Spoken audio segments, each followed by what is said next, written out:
Hey, what is up, guys? Welcome to episode 40 of the weekly podcast for the week starting 18th of November 2019. 13 days to December, guys.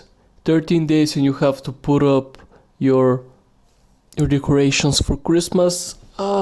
Christmas is coming, man. It's so quick. It's so quick. I can't even comprehend it at times that actually this whole year just went so fast. It just went so fast. What happened? Where did it go, man? I was my last year to university this year. I was supposed to, I don't know.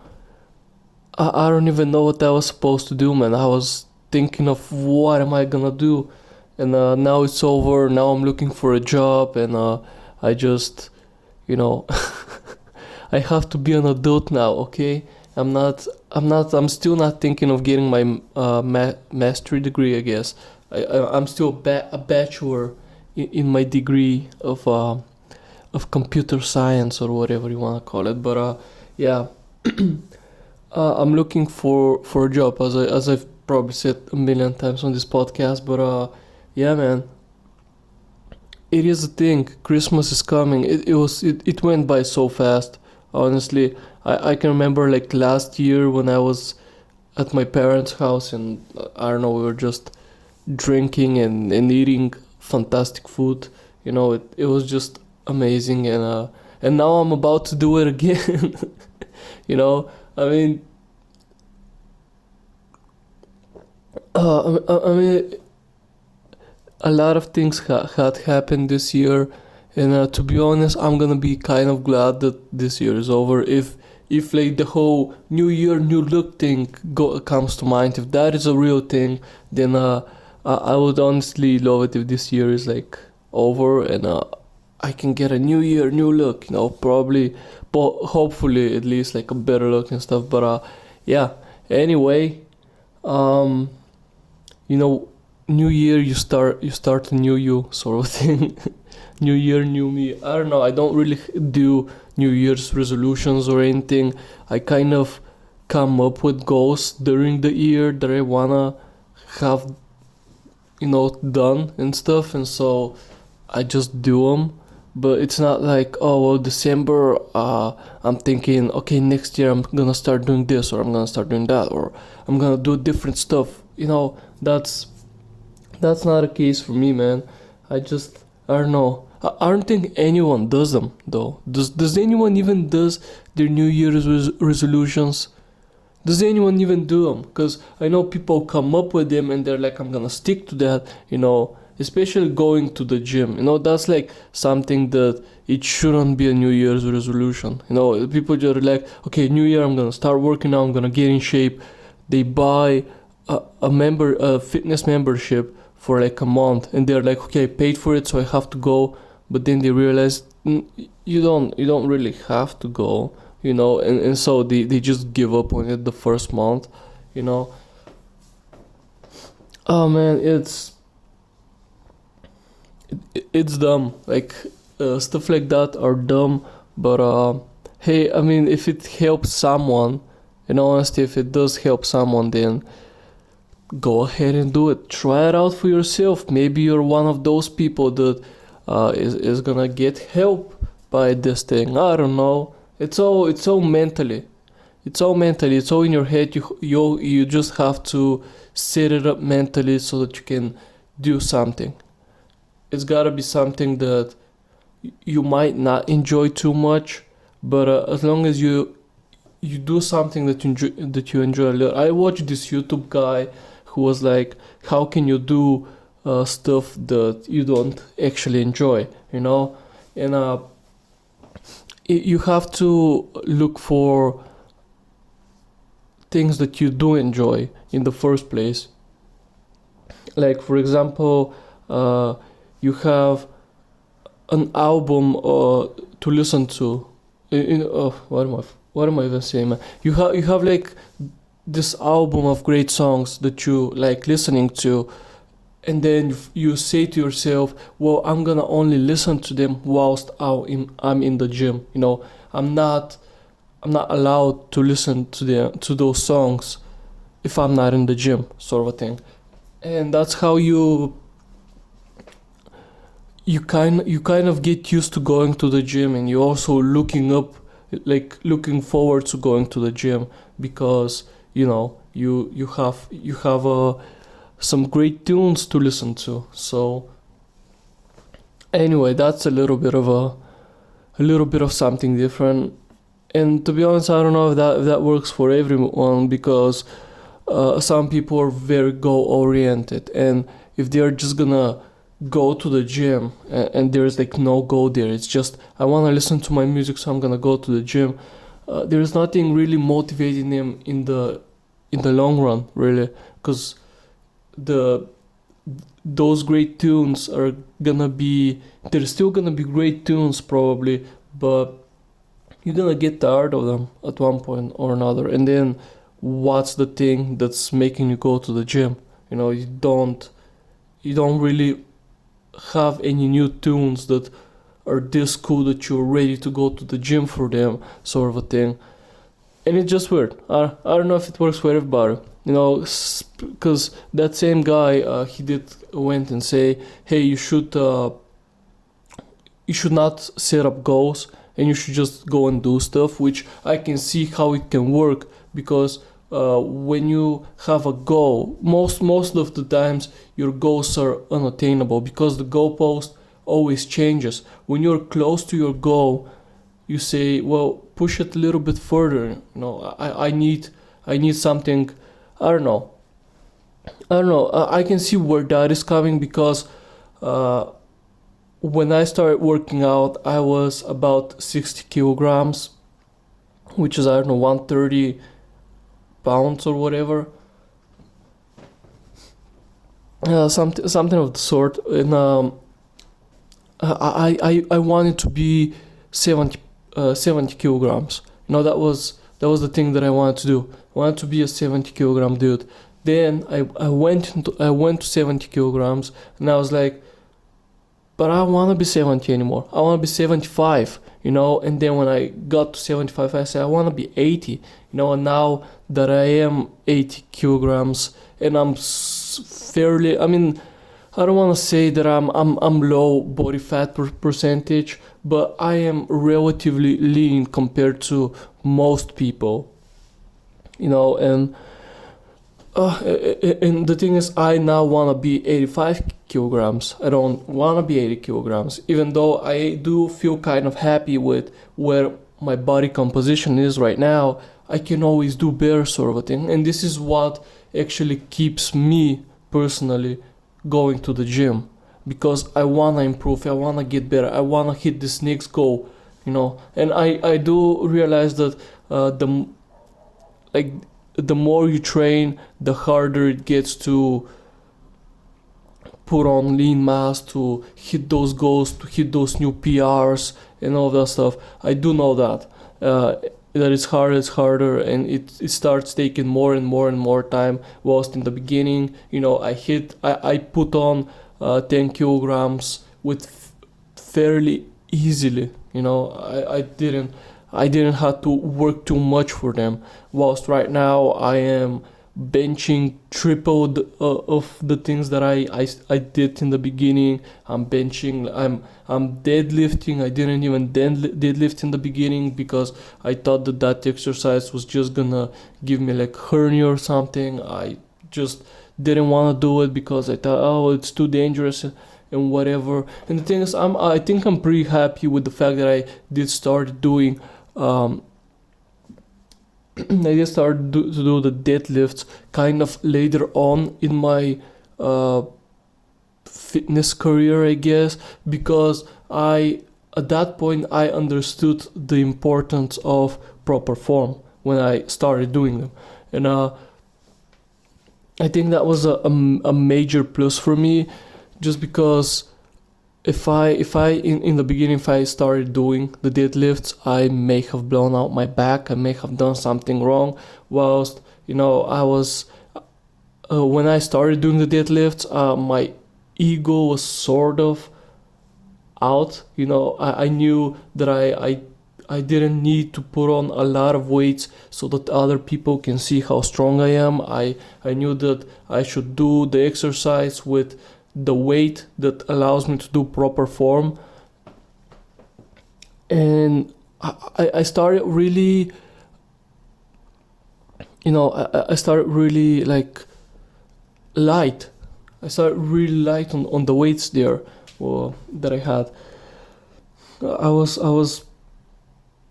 I don't know. I was just happy that I did start it when I started. At least for me, I know some people are like, "Well, that's a compound movement. That's like a movement that you should start with," and maybe that hindered me a little bit. Maybe I didn't get as strong as fast as I could, you know. But I don't know. To me, I feel that was a good call in the long run because I needed to learn the importance of proper form. And if you don't do the deadlifts with proper form, then you it's like the highest risk reward sort of thing that you can get when it comes to compound exercises. I mean, then again, you can kill yourself with the bench press if you don't have a spotter or anything.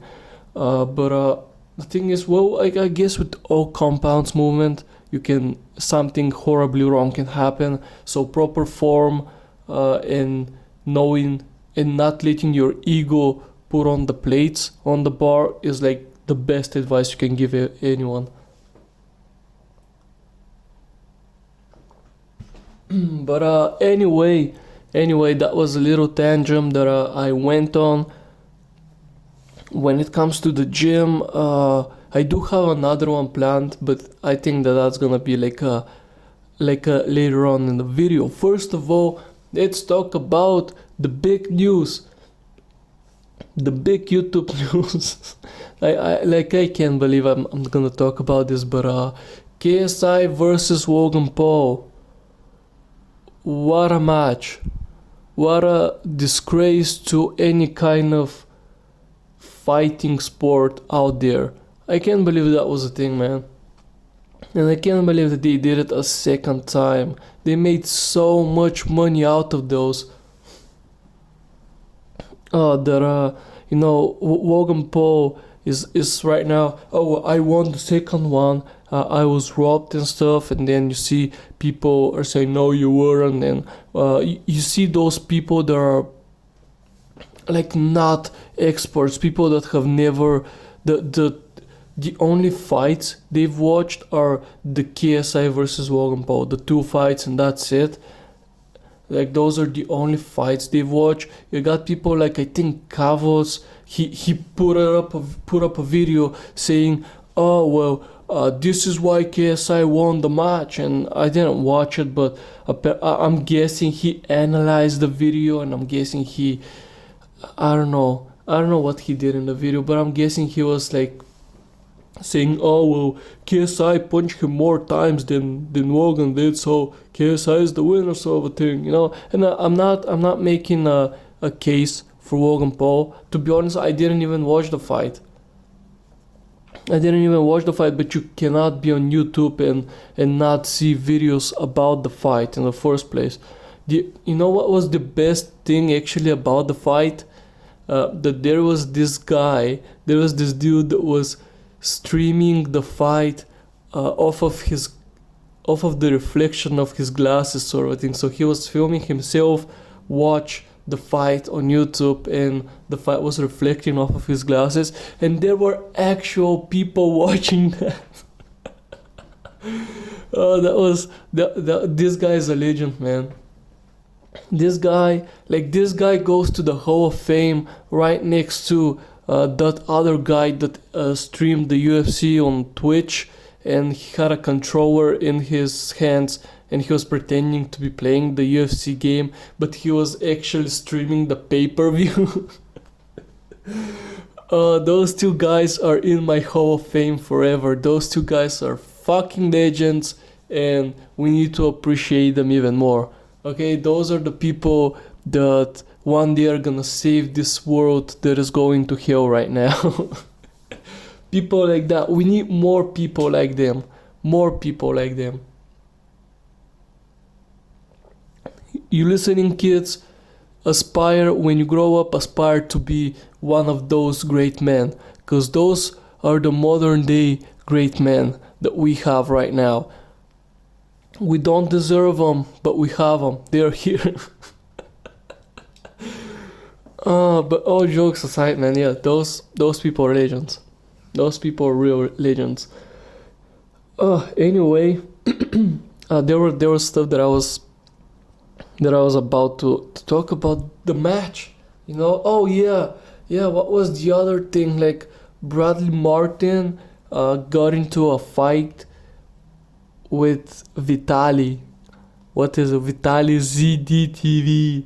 I remember. I don't know if that is still the name of his fucking channel, but I do remember him like promoting it somewhere, whatever, and he was just screaming, Vitali ZDTV, Vitali ZDTV, like, fucking retard, dude. And the thing is, something that blew my mind, I honestly thought Vitali was about 38 years old or somewhere in like his, like close to his 40s. I knew he wasn't 40, but I always thought that he was in his late 30s, sort of a thing. The guy is like just a few years older than me, man. What the fuck? Like, and I didn't knew this. Like, my brother came up and said, because I said to my brother, I was Vitalis in like his late 30s or whatever. He was like, no, he's not. And then we Googled him real quick. Let me Google him right now. Vitali Wikipedia. Not Vitali Klitschko though. Vitali, what? ZDTV. This is it's probably him. He's 27, dude. He's 1992. Like, he's 4 years older than me. The dude looks like an uncle already. He hasn't hit his 30s yet. Dude, this is what fucking steroids and drugs do to you, man. The guy does not look like in his late 20s. The guy honestly looks like one of those gym rat old guys in the gym, you know, that they just don't talk with anyone. They have like their headphones on and they try to be cool, but they're not because they're old. Like, honestly, he looks old, man. I honestly thought he was gonna be 40 in a few years, which is not the case. At all. You know, this blew my mind when I figured it out. So yeah, kids, another PSA for you kids. Don't do drugs and steroids. Be like the people that stream UFC and other fighting matches illegally. But have a good rules, okay? Those are the real thinkers. If you have a good rules, you can do. I mean, you might still be sued. I don't know. I doubt that both of them got sued or anything, but I do remember that Twitch took its very long time before it banned the guy that was like pretending to play the UFC game but was actually streaming the pay-per-view. But yeah, man. So not Logan Paul, what am I saying? Vitali ZD. Just call him ZD. I don't know, it's pretty stupid, but yeah, man. Vitali and what's his name? The other guy, Bradley Martin. I mean, their fight looked so fake, man. Their fight looked so fake. Like, what? Vitali grabbed him by the throat, and then Bradley Martin just pet him with his knuckles. He didn't even hit him. He didn't, like, that was it, that he didn't even hit him. He just throw it in there. You know, they were such a light punches, and then you can see Vitali was like, "Oh, you see me? I took I took a full-on punch by Bradley Martin, and I'm okay and stuff. It's like, what? No, no. Like, I get it that the two of them may not have thought it through, and they may not have like met before the match and be like, okay, we're gonna fight on the match. But it was so fake. Like, Bradley Martin knew that Vitali was doing something stupid, and so he played along with it, and that was it. And I don't want to really shit on Bradley Martin because, as far as like gym videos go and stuff, he's okay. Like, he's not the worst YouTuber out there. Like, there's so many other bad YouTubers that I don't know. Bradley Martin's not that bad of a YouTuber, but he sort of, he wants to be in the mainstream. He wants to do those stuff. So I kind of find him a little bit questionable. And I don't know. A lot of people are fans of his, and he say, oh, look at Bros versus and stuff. And the thing is, all of that dumb makes it funny. I like I don't know, man. Like, it's just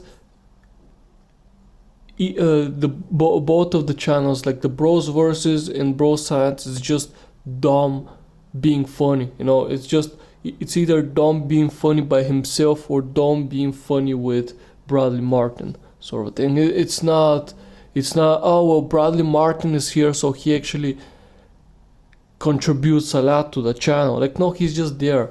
No, he's just there, and he's setting up so that Dom can be Dom, and Dom can insult somebody else that is apparently his friend and stuff. And that's it. And I know that Dom Mazzetti is just a character, and it's not how the real person acts in real life. Like, the real person is really different. He's like really different.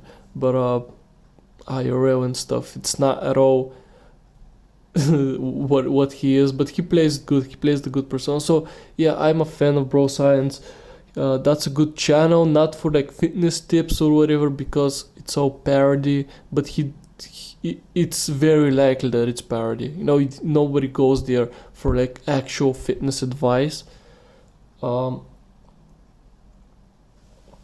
yeah, man, that was a little bit stupid. This wanted to start a drama, but then they hugged it out, and they were, hey, it's Bradley Martin, yo, it's Vitali ZDTV, no, it's and shit, and they hugged, and they were like, hey, let's take a photo. Then Vitali was like, I took a full-on punch by Bradley Martin. And then Bradley Martin, oh, it wasn't a full-on punch, dude, it wasn't a full-on punch. And that Bradley Martin's like 2-hour walk where nothing happened. The only thing that happened was the punch, like this little confrontation sort of a thing. But then nothing happened, dude. And it was like, I don't know who were like the agency that got. I'm just watching something on like my screen, and I can't concentrate. But I don't know who are the people that were the bouncers, sort of say, of like this whole event sort of a thing.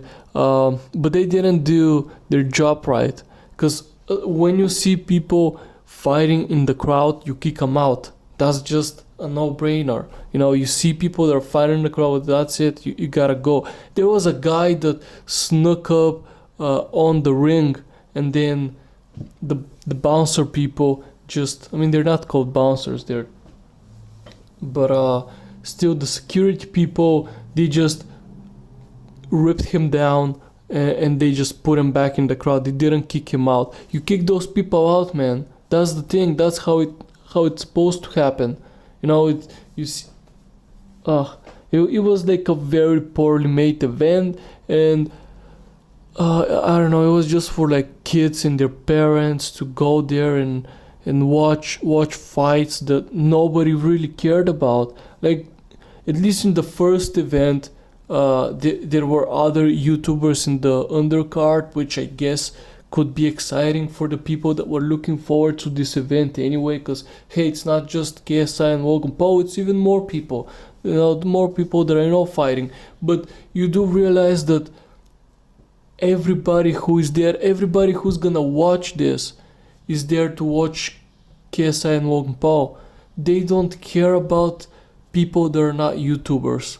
They have never watched a fight in their life. Okay, maybe they watched the first one, that's it. They're not into boxing.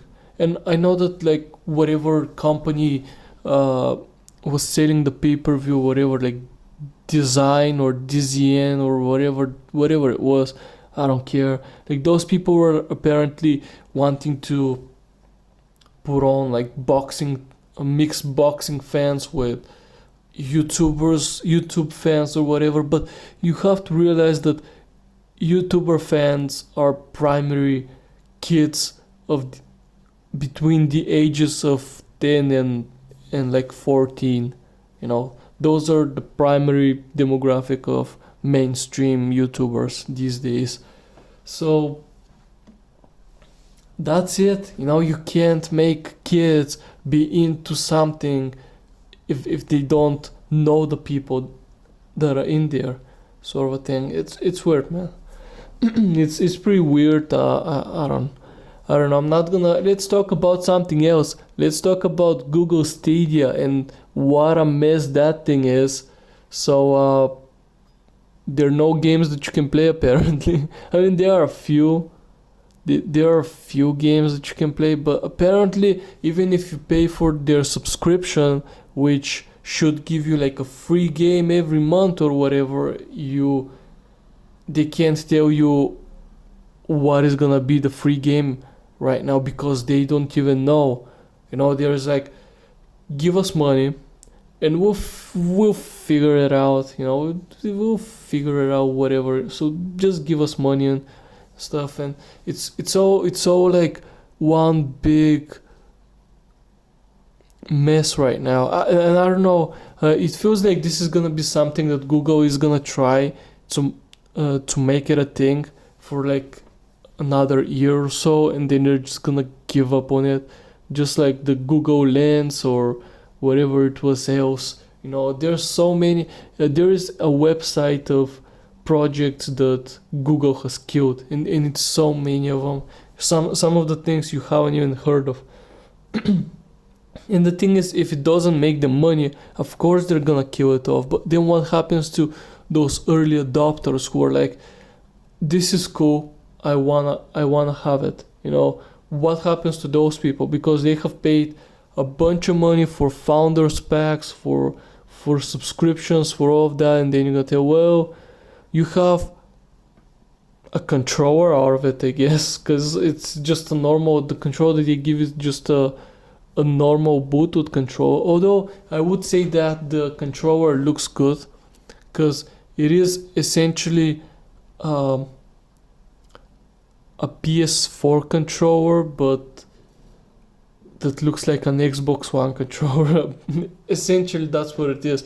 It has the ABXY buttons. It has the two analog sticks that are looking like an Xbox One controller. It has, I don't know, like the D-pad on top. That doesn't really look, but the whole form of the controller does look like an Xbox controller. But the thing is, it's so expensive. It's so expensive. There is no point to it. You're gonna pay all of that to just have a controller at the end of it. Because I'm telling you, this thing is not gonna happen. I doubt that this thing would even go worldwide, because right now it's just in the US, and I doubt it's gonna go worldwide. Like it's gonna be it's gonna be just like the Google Fiber thing, where amazing internet and whatnot. Do people even have that? I know that where the central Google part is, they have that, but I don't think they have it anywhere else. They have it in like such few cities, and they never expanded it. They couldn't do it, and now they're like relying on ISPs or whatever to raise their bandwidth or whatever, so that they can, send copious and copious of data to be transferred. Because apparently for an hour of like 1080p 60 fps gameplay of like Tomb Raider, let's say, or whatever, it takes like about 20 gigabytes of transferred data. And apparently in the US a lot of people have data limits, which is something that has never been a thing over here in Bulgaria. This thing has never been really a thing. It was a thing in the early 2000s, sort of, but after that it hasn't been a thing. Like, I've always paid a subscription, an internet subscription that is like unlimited bandwidth, unlimited data, not bandwidth but unlimited data sort of a thing, for like the whole month, and you pay it every month, and that's it. You have unlimited data. And figuring and like realizing that Americans don't have that. Most Americans apparently have data plans is insane to me. It's not a phone, it's your home internet sort of thing, that is kind of crazy to me when I come think about it. But apparently in a lot of places it's a normal thing. It's like not a big deal whatsoever, which boggles my mind, if I gotta be honest, because that is so weird. That is super weird to not have unlimited data at home. Okay, as I said, I can understand if you have it on your phone. You have a few gigabytes on your phone of data that you can use the whole month, but at home, that's weird. and that's weird that it's a normal thing, but yeah, I hope I'm wrong, because if Google Stadia actually becomes a real thing and they can optimize it so that it doesn't use that much data, and you can, and they optimize it and place it all over the world, that could be like, cloud gaming could be a part cure. It could be like a replacement for a lot of people, because I would love it to not have to upgrade my PC every like, I haven't upgraded my PC in like super long time, but that's why I don't really play new games. But if you don't have to upgrade your PC at all, you have just like this little Chromecaster thing, or even just access to the internet on your laptop, and you can bring it anywhere you want. You can play any game you want, sort of a thing. Like, that sounds pretty cool to me, man, if that can happen. But it feels like we're not ready just yet. And also, this whole thing that Google is doing, that thing feels like a cash grab, really. They feel like they wanna be first to do it, because I know Nvidia is talking about that their platform is coming along nice, it is coming along apparently. So Google wants to be the first thing again, just like YouTube, I guess, the first big thing that most people are gonna subscribe to, and they're not gonna go from their streaming platform to any other streaming platform, which is give me a sec, because I'm getting messages, guys. Sorry about that. Okay, sorry about that. But yes, I don't think Google Stadia is gonna be the thing that's gonna pick up and go. I think it's just gonna be another failed project, and it seems that way, because it does seem that Google don't really care that much about it. It honestly feels like Google are just like, I mean, let's get it out before the holidays so that people can buy it for the holidays, And they're giving you games that are super old, and if you're into gaming in the first place, you are sort of like, I've played all of those games already. If you are interested in any of the game that is in their catalog right now, you've probably already played those games, so there's nothing new there. which is kind of ridiculous, because you do need, at least at the launch of your platform, you need some good games that nobody can play or no one has played, or at least games that people want to play right now and they might not have bought them. like for example the new Star Wars game, right? Speaking of new games, though, let's transition. Speaking of new games, um, we have Death Stranding. Now, I don't own a PS4, but I do know a friend that does own one, and I went over to him one night. We were like, okay, look, it's Kojima. Let's buy this game. We out of our own pockets. Let's give money to this guy because he's a legend, right? He's someone that we look up to, and he was done wrong by Konami because Konami is Konami, and Konami is the worst, sort of thing. So we need to give this guy money. And his game is probably amazing. Now his game is coming to PC next year at some point. We're gonna get it on PC, but I don't think I care. The game is like the at the start when I saw that people were actually review bombing it and saying, oh, well, it's not a good game at all. I thought that it was just trolls or just, people that are bad. And then they had, because like critic reviews of the game, like the Metacritic and stuff, were in like the 6, sort of. The 60s, I guess. Metacritic does it by 100. Yeah, then the people that played it, the player score was actually off the roof. It was like 99% some sort. And I was like, oh, this is just, I don't know, just troll critics or whatever, wanting to bring the good Kojima down, the god of video games, Kojima. But no, actually the game sucks. The game actually sucks. It's not a good game. It's not. The writing is shit, first of all. We played it for like 3 hours probably, with breaks in between, but around 3 hours we played it and we were just done with this game. I was content to just sit there and watch him play this game and to just enjoy it. But about an hour and a half in, he was like, do you want to play it? Because I can't play this. It's just boring. And then I took over. The controls are fine. The mechanics are weird. And it's just, you're like a postman. It's fetch quests. Go there, bring them this thing. Go to the other side, tell them that you're done with the mission. Then go back because they're giving you another package to deliver. It's just boring. Nothing is happening. There are like a few enemies out there and stuff, but and Kojima then went up and he was essentially a racist. He said that the people that don't like his games are either Americans or are idiots. And apparently in his mind, being American and being an idiot is the same thing. And it's like, oh, dude, you really said that, didn't you? You really did say that.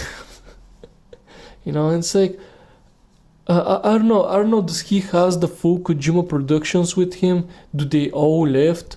Or did some of them actually continue to work for Konami and he was the only one left? Because I was under the impression that he was in fact the only one that left Konami, and actually his, like, the Kojima production crew was renamed, but it was still working for Konami for at least a little bit longer. Because if that's the case, then maybe that's the thing. Like, he didn't have people to tell him, people that know him, to tell him, look, it's not a good game. No, maybe all of the people that he had working on the game with him were essentially people that were kissing his ass all the time, sort of thing. I don't know, but it is like, I cannot recommend the game. It is kind of polished. It is not bad mechanically speaking, but it's just the idea of it. Like, the story is boring. The writing is just meh.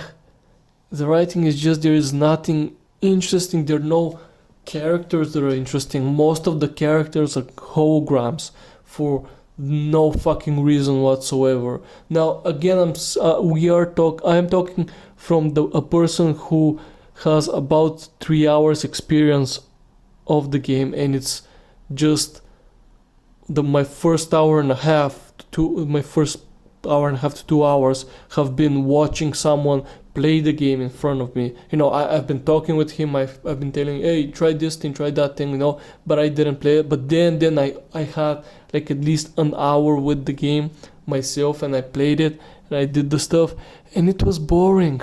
It's just it's just, if I even had the like a console at home and had the game, I wasn't gonna play it. I had enough of it for those 3 hours. It didn't felt like a real game. It just didn't. It was super boring, and it was super bad, and I don't know. Apparently Kojima was way over his head. Why didn't he do the PT thing? Why didn't he do that with Norman Reedus?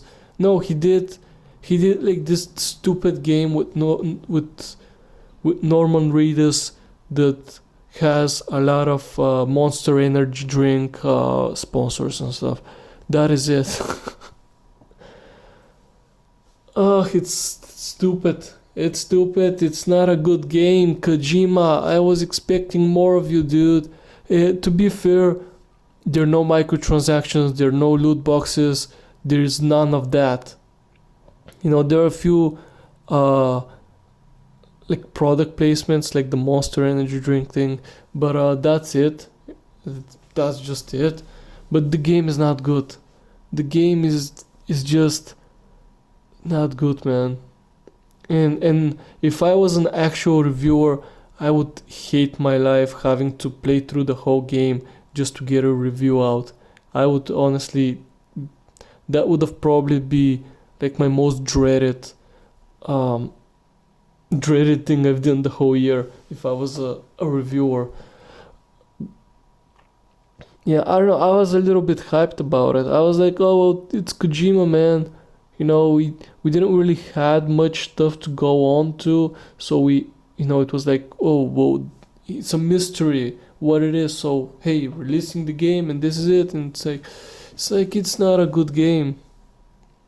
It really sucks. But anyway, I hope you guys enjoyed the podcast. As always, if you do want to talk about everything I've talked about in the podcast, comments down below. Follow me on Twitter, it's in the description. Also, if you enjoyed, subscribe would be very much appreciated. Likes, dislikes as well, I like those. Keep them coming, and I'm gonna see you all next week.